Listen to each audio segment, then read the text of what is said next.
Hello, this is your host, Todd Lewis, the Praise of Folly podcast. I'm again joined by Keith Preston. Now, I know I don't normally have a Friday show, but today we have something special. Keith and I are going to do a discussion on what is authoritarianism. And now, Keith, we talked about this a few weeks ago with regards to a tweet that you responded to that I responded to. So maybe you could set this up for the audience. Oh, the way this conversation started was I came across a tweet where someone was accusing the uh, governor of Florida, Ron DeSantis, of being authoritarian over things like enacting conservative leaning policies about education and a number of other things in Florida that are reflective of this wider culture war that's going on in our wider society. And being a Republican, he takes the conservative side on the culture war issues, and of course has implemented some policies related to that. And there was someone from the progressive side had put out a tweet saying, well, Ron DeSantis is turning Florida into an authoritarian state. So Todd and I thought that might be an interesting basis for a discussion about what is authoritarianism, because increasingly I see a lot of people from different political camps basically saying anything they don't like is authoritarian or totalitarian. There's an interesting article about that on the Lawfare blog by Gabriel Schoenfield, where he's discussing the question of whether or not the United States in its present form is totalitarian. First, when we talk about this question of what is authoritarianism, what is totalitarianism, it's necessary to differentiate between those two terms. Most serious political scientists will say that an authoritarian state is something that's ruled from the top down through force, where there's no pretense of democracy or republicanism or whatever. A good example is just a standard military dictatorship like a junta. And typically, an authoritarian regime of that type is just simply trying to maintain power, usually on behalf of some kind of economic oligarchy or in relationship to some kind of economic oligarchy that wants monopolies over certain industries or trade or something like that. Or sometimes it's just about trying to keep the opposition out. For example, in some countries where you have insurgencies from the far left, a military coup is simply trying to prevent a communist revolution or something like that. That's been a basis for a lot of authoritarian systems in the past. We could argue that a traditional society with a monarchy is authoritarian because monarchs are not elected officials. They have a wide range of powers that typically a modern prime minister or president wouldn't have, at least not formally. So that's authoritarianism. Totalitarianism is something a little more extreme, or a lot more extreme, where the whole society is oriented and organized towards a teleological end, that is, towards promoting some particular ideology or philosophy or something of that nature. A good example would be North Korea. Of all the societies in the world today, North Korea by far is the best example of what totalitarianism looks like, in the sense that the whole society is oriented towards their particular version of socialism, which is the Juka idea, which is a uniquely Korean form of Stalinism, and in a way that often resembles National Socialism or something like that. But that's totalitarianism, where the state has total control over everything, and every aspect of life is geared towards promoting some particular set of ideological values. Whether it's education, whether it's business and industry, whether it's family life, whether it's religion, whatever. That's totalitarianism. Most societies are not totalitarian, even those that are authoritarian. Um, Totalitarianism, in many ways, was a uniquely 20th century phenomenon, primarily in the Stalinist states and the countries influenced by Maoism and things like that. And you also had Nazi Germany. That was probably the most extreme form of totalitarianism from the right. And then you also had classical fascism. Now, there's a difference between classical fascism and traditional right-wing authoritarianism.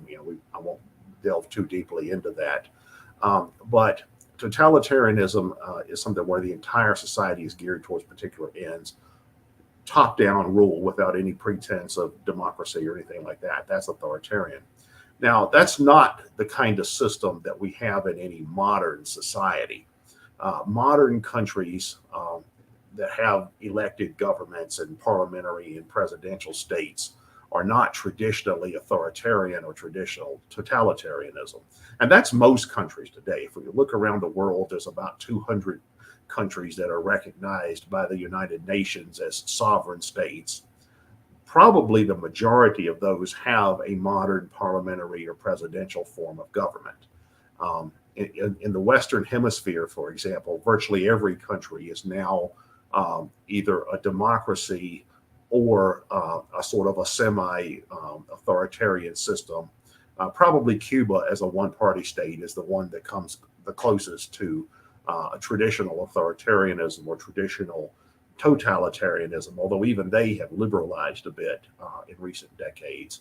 And certainly in Europe, there are no states in Europe that would be considered authoritarian or totalitarian in the traditional sense, not a one.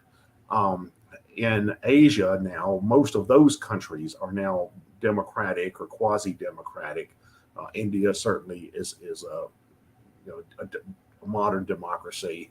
The only major countries that would be considered totalitarian in a traditional sense would be probably North Korea. China vacillates, I would say, between totalitarianism and traditional authoritarianism. China's certainly not a modern democracy. At one point, it was certainly a totalitarian system. It's liberalized a bit in the last few decades, and now it's vacillates, I would say, between authoritarianism and totalitarianism. And Turkey has been a modern democracy for a while. They've retreated into authoritarianism somewhat in recent decades with Erdogan becoming a president for life. Also, Russia is fairly similar to a traditional authoritarian state.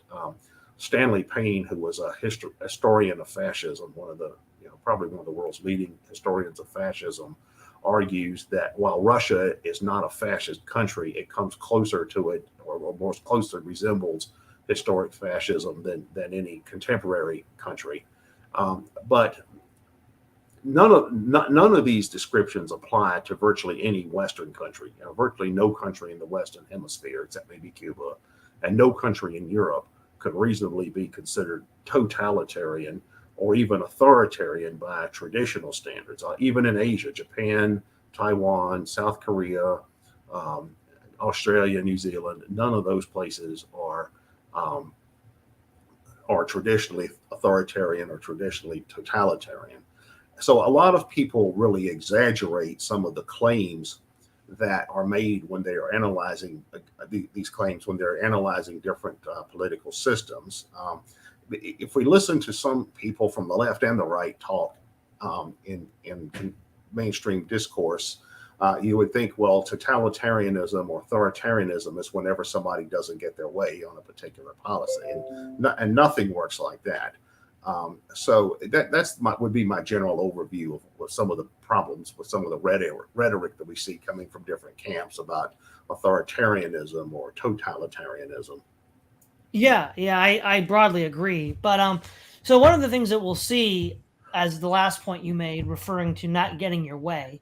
So, okay, whichever side you're on with the ruling in the Dobbs decision to overturn Roe versus Wade, losing a service, i.e., abortion service, is not authoritarianism.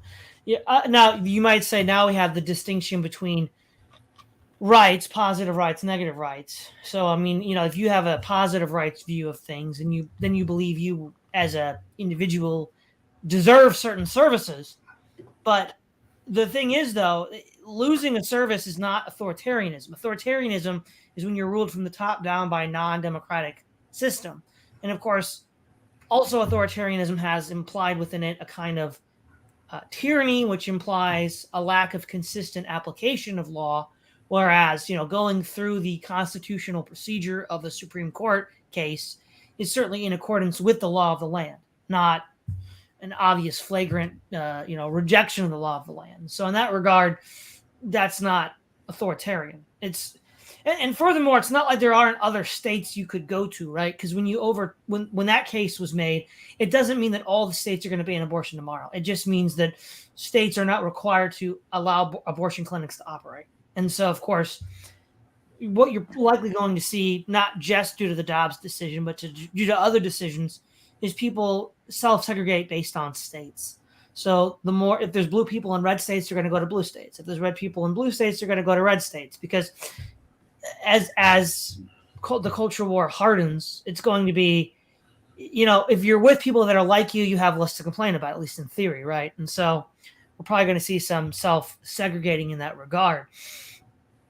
And then the idea of the competing visions, right? Another thing is there's so many. So in the 1940s and 50s, there was very little difference between Republican and Democratic candidates.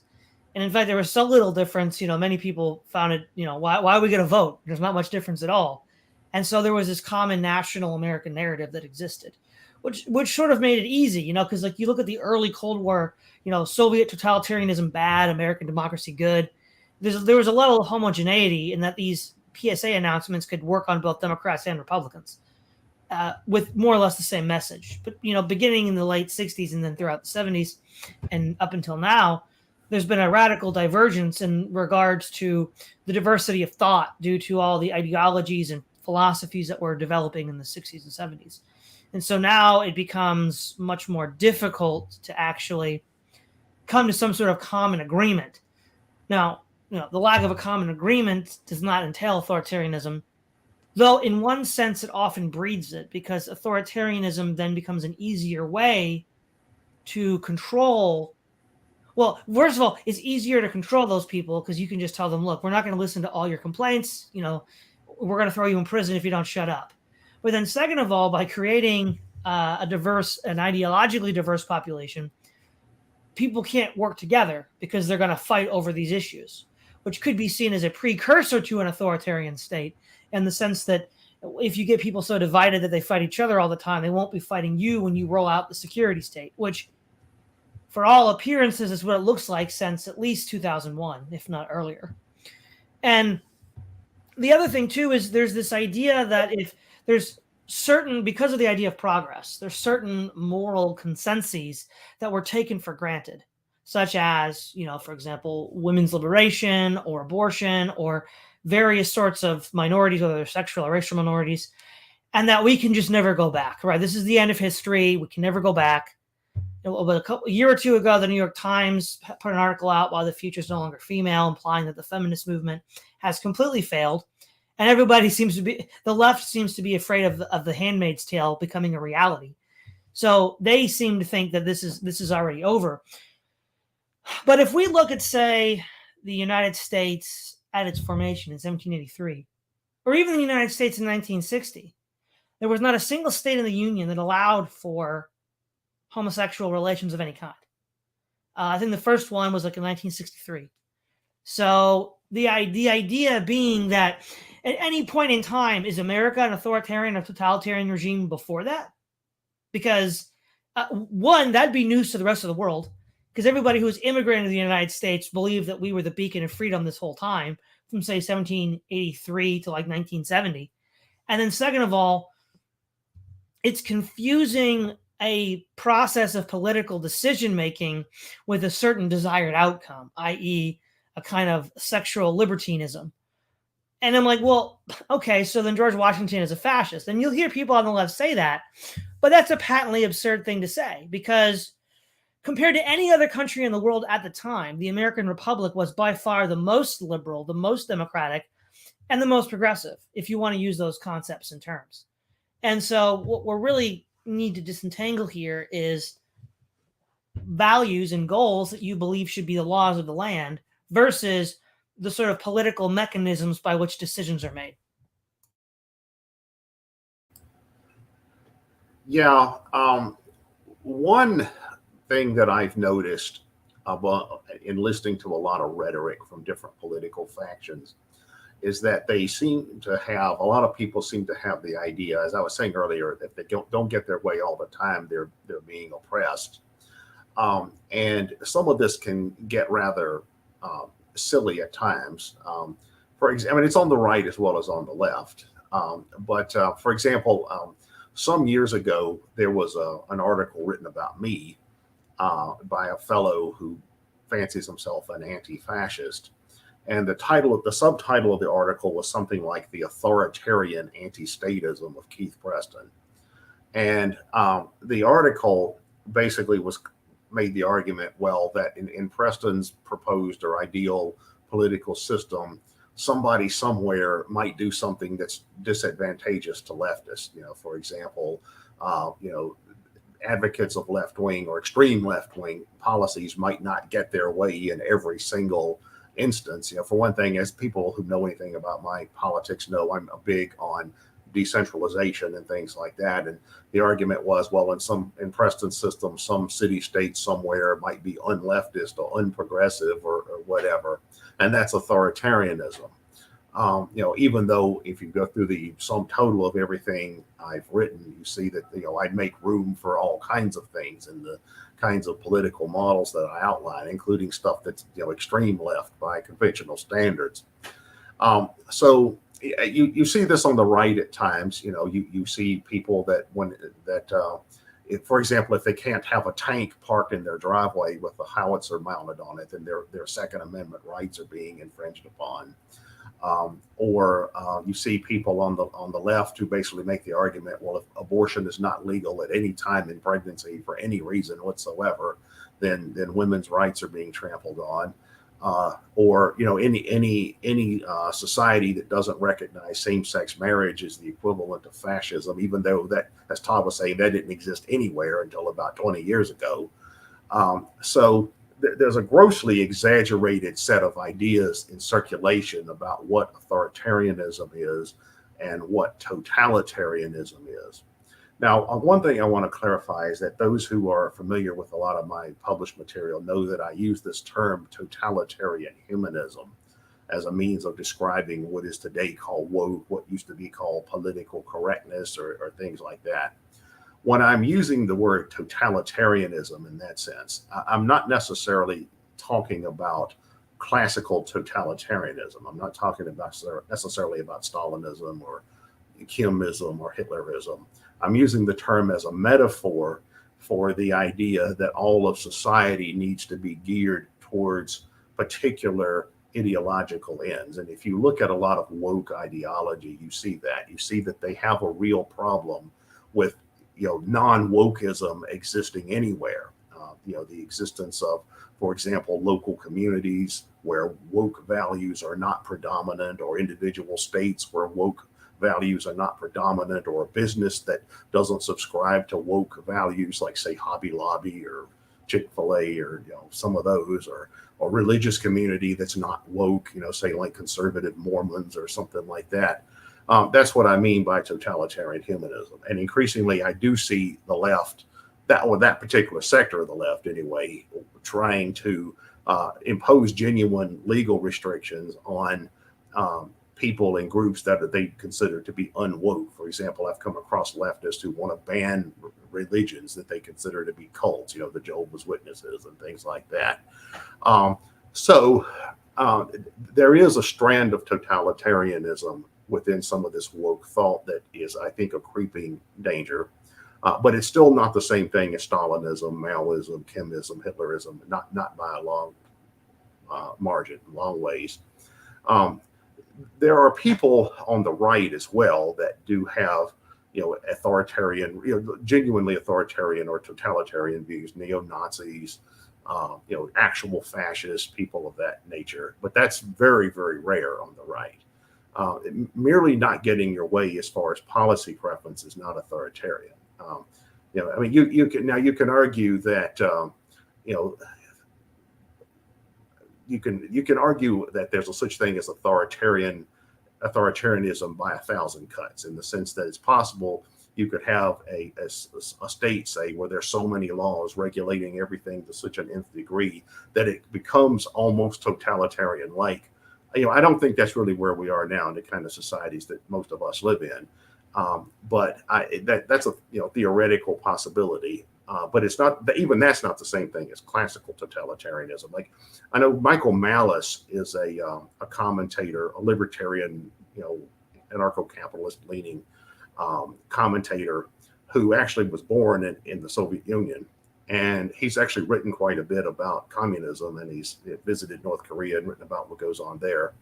And when he talks about this stuff, he uses the example of Michael Bloomberg trying to overregulate big gulps and stuff like that when he was mayor of New York.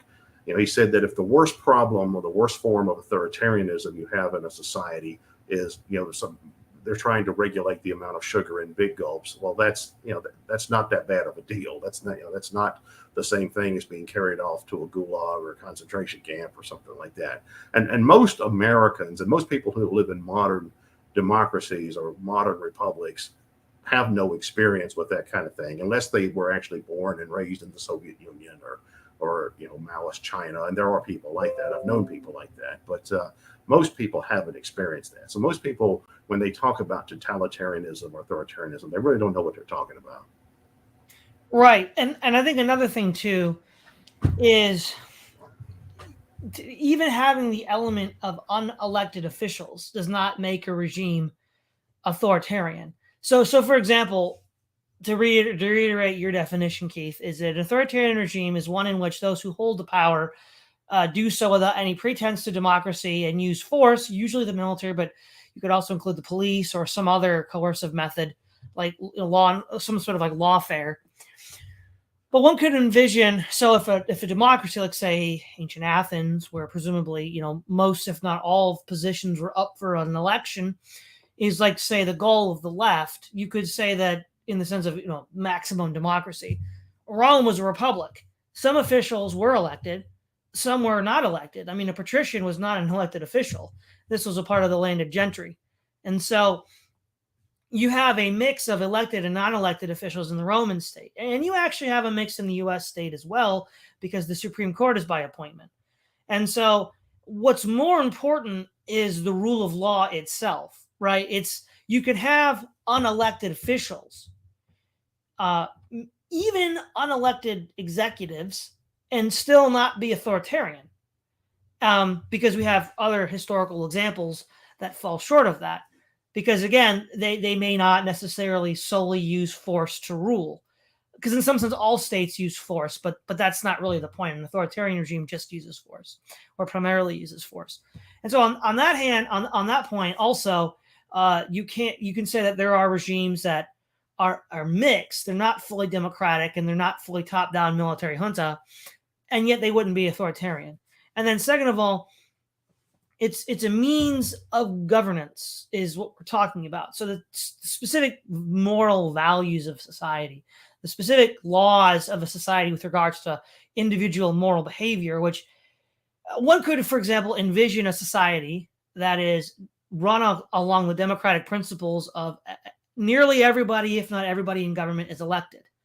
But one could be an Islamic theocracy, and one could be a far-left transhumanist utopia, both of which could be democracies in the sense that everybody who holds political office is voted on.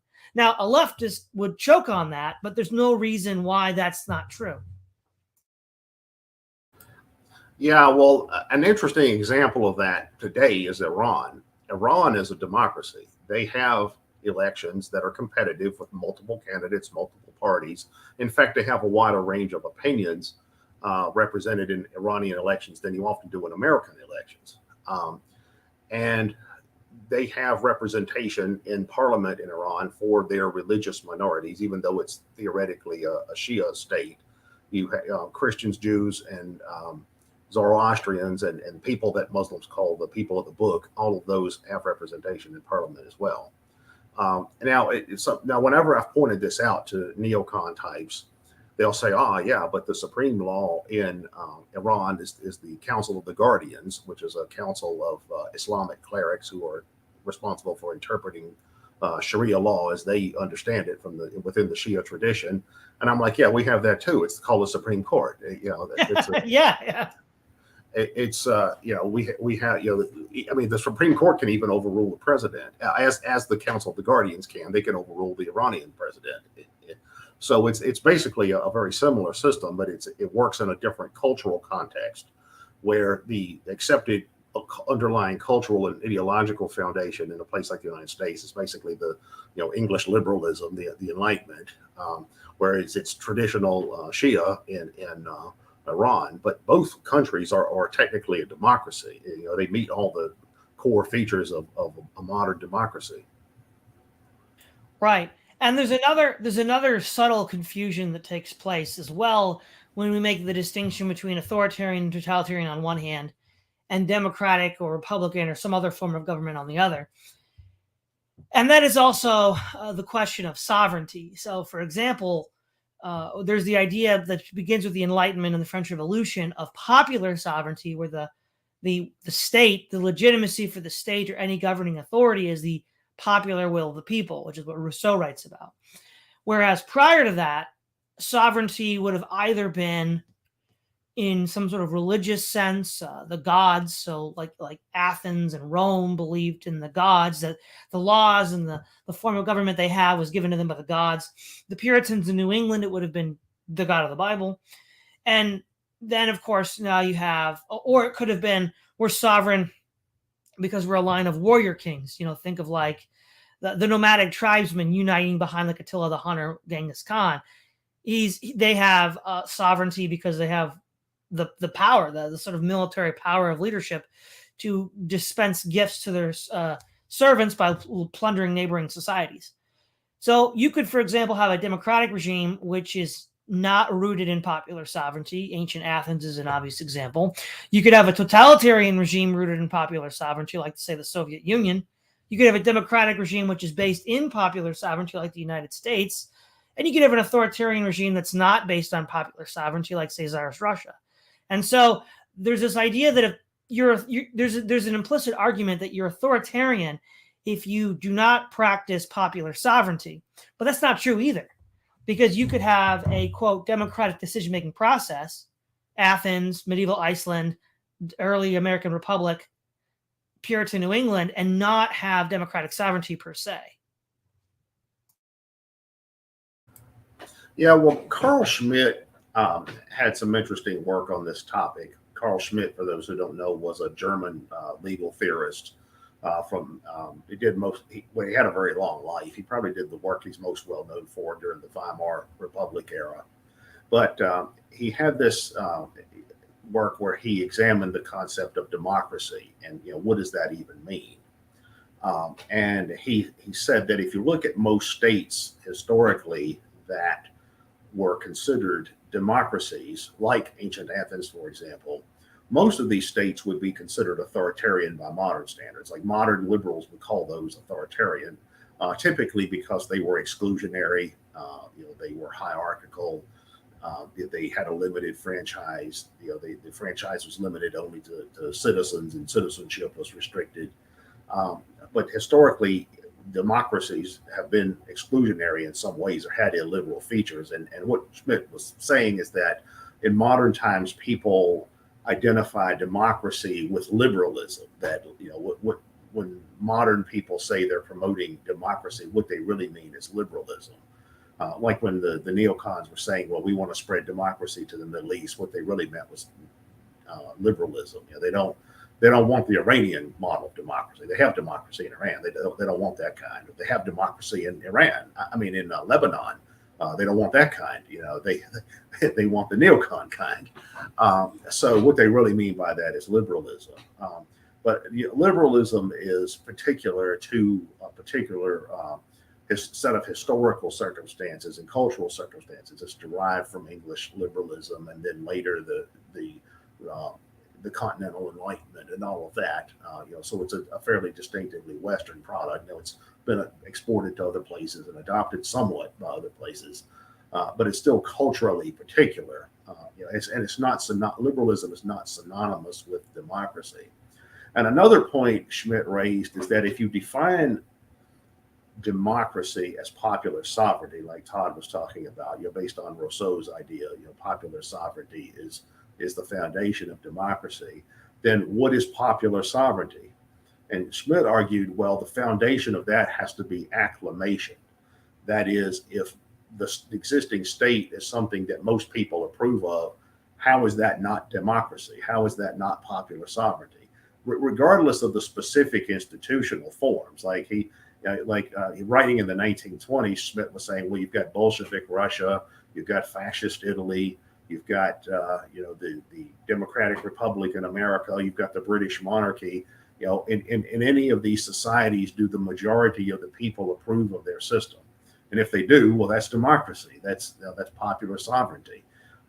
So that it's the theoretical foundation, therefore, has this kind of catch-22 built into it, or has this kind of contradiction built into it, where virtually anything can be based on popular sovereignty as long as most people acquiesce to it or approve of it. That's democracy.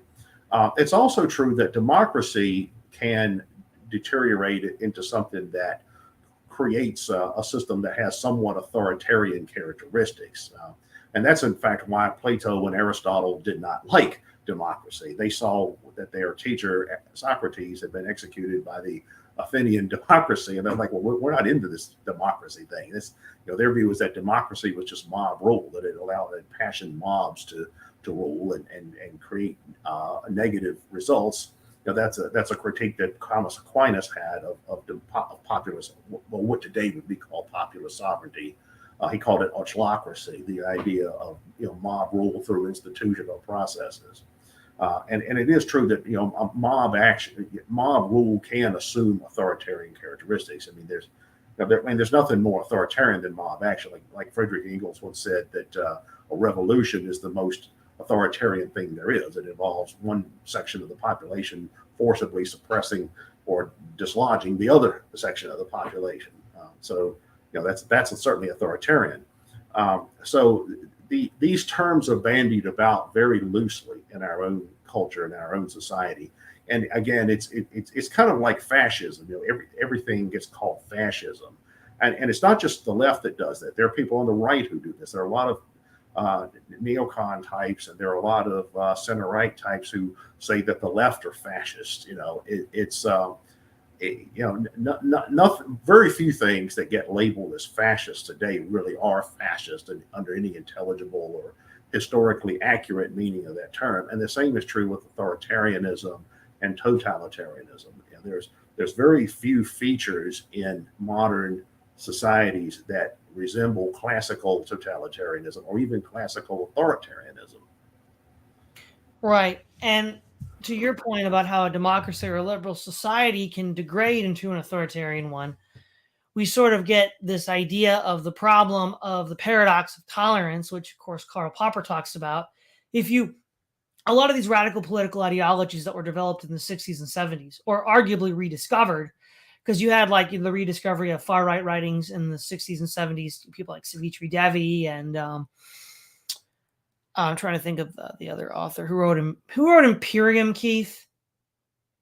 Francis Parker Yockey. Yeah, Francis Parker Yockey. People like them. And then on the left, you had the Maoists and so on.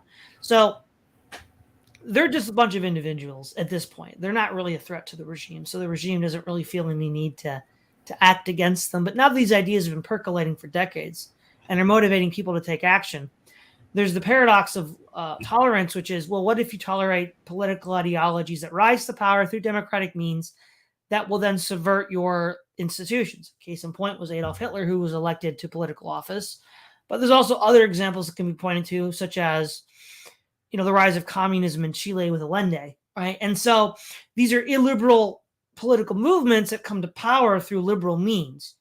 And part of what happens is because the liberal regime tolerates all of these dissenting voices, it does two things. It undermines a sense of ideological homogeneity, which would be necessary for the preservation of these institutions, because if people don't believe these institutions are worth preserving or even harmful, they won't preserve them, and they might actively try to destroy them. And if they become popular enough to win elections, they'll be able to make good on that threat. And so now the liberal regime has to act illiberally. So even if it's able to maintain regime control, it now becomes an illiberal regime.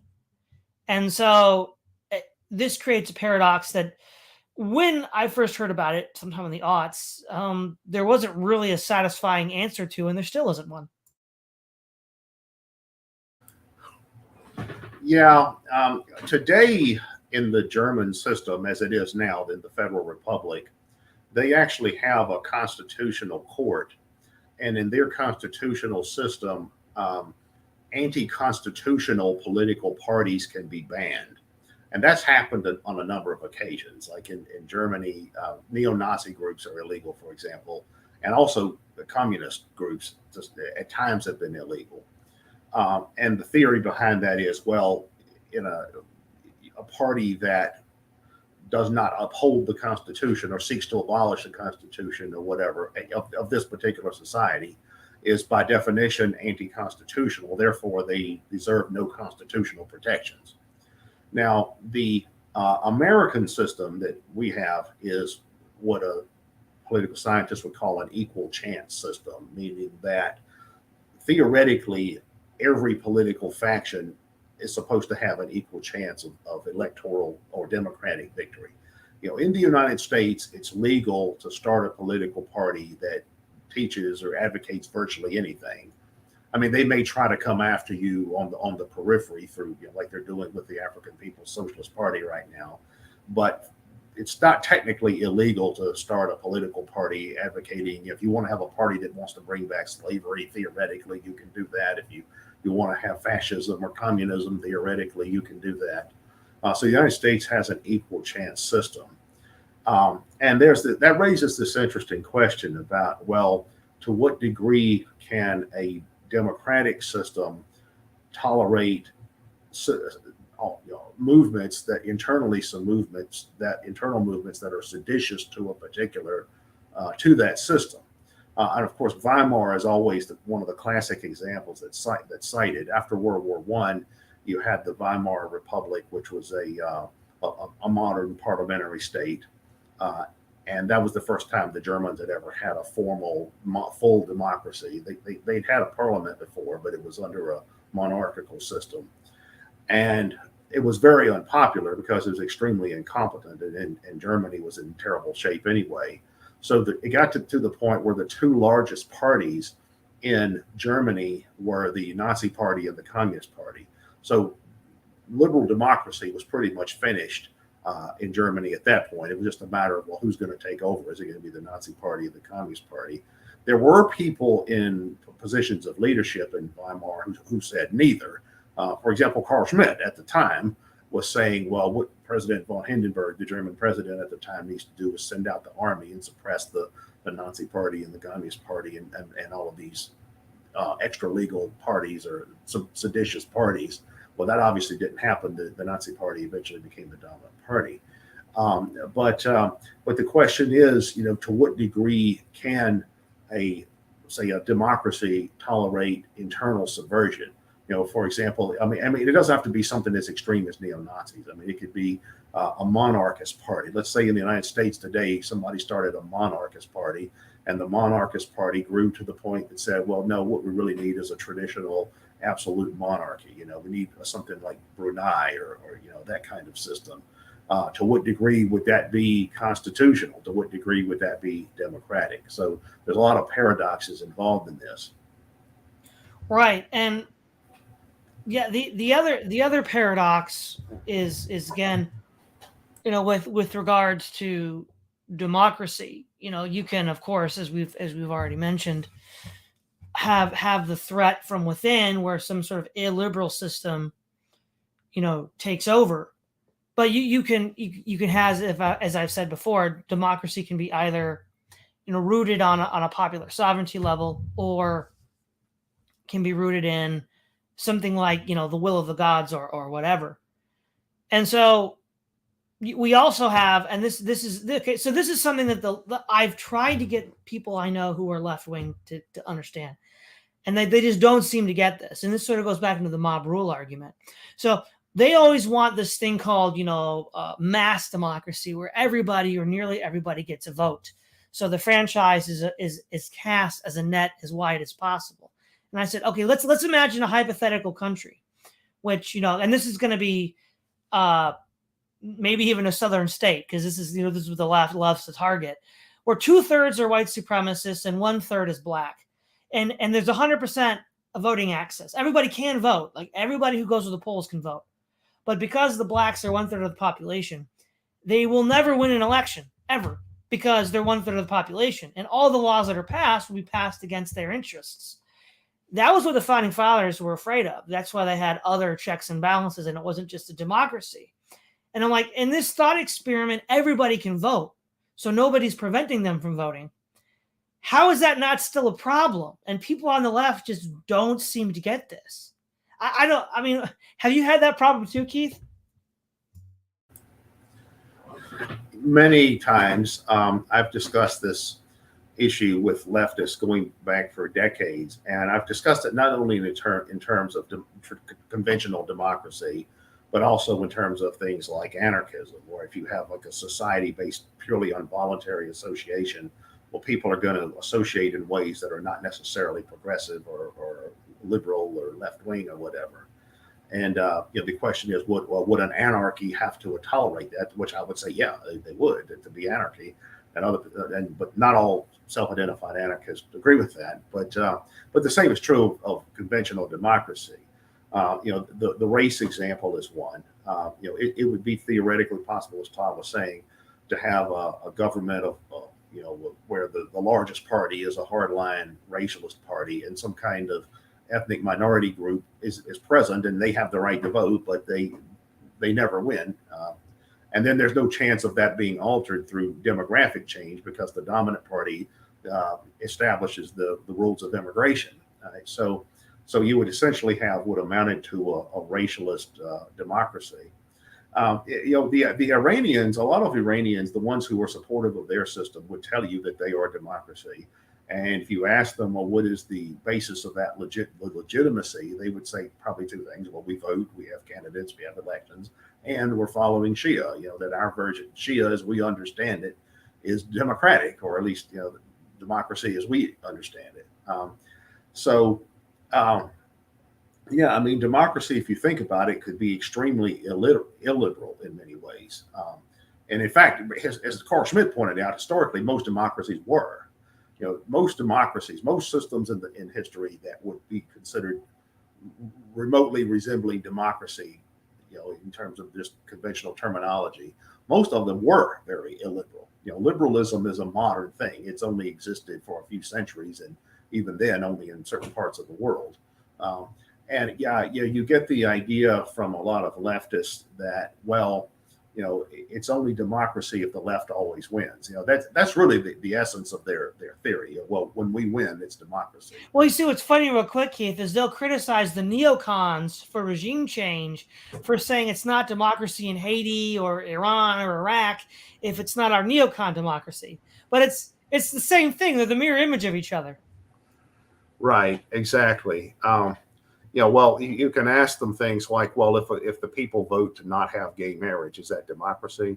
They'll say, well, no, that's not democracy. That's authoritarianism. It's because gays are being excluded. And I'm like, well, that's the point. In democracy, the minority gets excluded. That's how it works. Mm-hmm. And they apply that to any issue. I mean, you could argue that from regarding to issues that are popular on the right. If a majority says we're going to ban all firearms except for the police and the army, is that democracy? Yeah, it's democracy. Right? No, so real quick, Keith, to this point, there's a real example to point to. So Ben Burgess, about a year ago, debated Mencius Moldbug, Curtis Yarvin. And Curtis Yarvin actually asked him, in light of some of the bills that were being passed by DeSantis. Now, he says, as a leftist, you disapprove of these bills, but is this democracy? Because he got a popular support to pass these bills. And Ben Burgess had to bite the bullet. And if I remember correctly, he said it was democracy. He just disagreed with their conclusion. Well, Ben, though, I've heard Ben talk about this, and Ben is actually opposed to judicial review. He believes in popular sovereignty, not in, he's almost like Robert Bork. He has the same basic legal theory as Robert Bork when it comes to the relationship between judicial review and popular sovereignty, which is basically majoritarian preference wins. there are somebody who is socialistically inclined.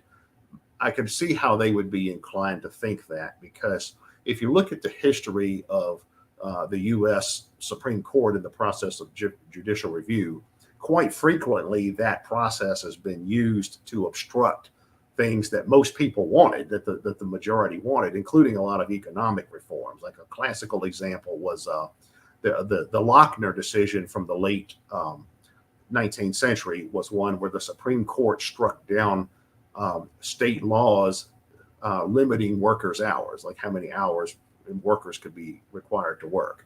This was back in the day when it was normal to work 80 hours a week or whatever if you were an ordinary working person, before the 8-hour day, which is gone away now to a large degree. But the Supreme Court said no. There can't be laws that regulate wages or hours, because that violates contractual rights and the property rights of employers and things like that. So a lot of actual, socialistically leaning, socialist and quasi-socialist thinkers are aware of this, and for that reason, they do tend to have something of a suspicious view of judicial review. Although the majority of people who identify with the left in our own society, I think, tend to think of that more in terms of the social stuff, abortion, gay marriage, and civil rights, and all of that kind of stuff. And they all. In fact, there's a guy who writes for The Nation on legal matters sometimes. I want to say his name is Samuel Moyen. I think that's his name. But he argues this. He argues, well, if you look at the history of the left in the United States, many of the victories for the left have actually come by the courts or by the federal government imposing policies from the top down. Starting with the 14th Amendment, or starting or with the Brown versus the Board of Education, or Roe v. Wade, and there's plenty of other examples, Obergefell, or whatever the gay marriage ruling was called. So you do see that as well. You see quite a few examples of liberal, progressive, left-wing, whatever policies being imposed through basically a quasi-authoritarian means. That is a central government imposes a particular set of rules on the entire population. Like I was discussing this with some people from the libertarian left, when the Dobbs decision came down. I was saying, well, wait. Some people were saying, well, that's authoritarian. I'm like, well, wait a minute. Is it authoritarian when you have 9 people who are not elected simply imposing a uniform law code on a continent-wide state of hundreds of millions of people, representing all kinds of ideologies and cultures and belief systems? And how is that not authoritarian? So it's again, that paradox or whatever. Well, here's the thing, right? By their own actions, right? So I'm not appealing to some sort of like right-wing critique, but the right-wing critique that the left is actually anti-democratic and top-down authoritarian, if not totalitarian, is borne out by the facts. As you've just said, almost all their major victories were either Supreme Court cases or government interference. Think of like how the Army desegregated schools in the American South. That's not democratic. And furthermore, let's look at, say, the Roe v. Wade. Now, the democratic way to have done that would have been to have a nationwide plebiscite, which, if had happened, would have probably not passed. A nationwide plebiscite would have been against abortion in 1973. So that would have been the democratic way to solve the problem. But the left never advocated for that. And then second of all, they're the definition of authoritarian because they want minority rule, right? Minority rule in any other context but the West is always associated by the left with authoritarian/totalitarian regimes. Think about how they talk about South Africa under apartheid. Think about how they used to talk about Israel with regard to the West Bank and Gaza. Think about how they talk about almost any right-wing regime ever. They claim it's illegitimate because it's minority rule. But when you literally act in the name of the self-described minorities, using the state and the Supreme Court to give them rights over the majority, you literally are what you're saying you're opposing, like by what you're doing. Yeah, well, probably the most technically democratic way to handle some of these kinds of conflicts would be something along the lines of local sovereignty or states' rights or something like that. That's how they do it in Switzerland. Like, the one thing that's interesting about Switzerland is that their political theoretical foundations are fairly similar to ours, but their system has been a lot more durable over time. In terms of maintaining small government and local sovereignty and things like that. I think there are cultural as well as geographical reasons for that. But in Switzerland, many people will point to Switzerland as a model democracy, but in Switzerland, it's a very small country anyway. But even there, most decisions, particularly those that involve cultural matter, are decided by local cantons and local communes. It's and Switzerland is a multicultural, multi-ethnic society. It's like America. Has a Protestant majority with a large Catholic minority, and it also has large, it has different ethnic groups: the ethnic French, the ethnic Romansh, the ethnic Italians and Germans. So it's very similar to our own society, but they decide things like, say, education policy at the local level. They decide, a lot of these more controversial social and cultural issues at the local level as well. As far as the abortion thing, prior to Roe v. Wade, it is true that some of the states were starting to liberalize, or if you consider the pro-choice side to be liberal, that some states were starting to liberalize their abortion laws prior to that. But with the and the same thing happened with gay marriage. But before that, some of the individual states were starting to implement gay marriage as well. In both cases, what happened is the Supreme Court just stepped in and nationalized the policies of a particular set of localities. And I think I would argue that's not democratic. You can't really say an unappointed junta of 9 people imposing a uniform legal system on controversial issues on a continent-wide state of 331 million people. You can't really say that's democratic. Something more like local self-rule, I think, could be considered more democratic. And that's kind of how your systems around the world that tend to work the best. That tends to be how they handle these kinds of issues. Like, for example, Lebanon, they had a civil war for 20 years. With dozens of factions, and what they have now is what they call a consociational system, where it's a parliamentary type of state, but then you have a certain guarantee that different ethnic and religious factions will get certain degrees of representation in different institutions and things like that. Or some cultures, they call this a confessional system. Like Syria has a somewhat similar system. They're not really a democracy, but but they do have a type of confessional system.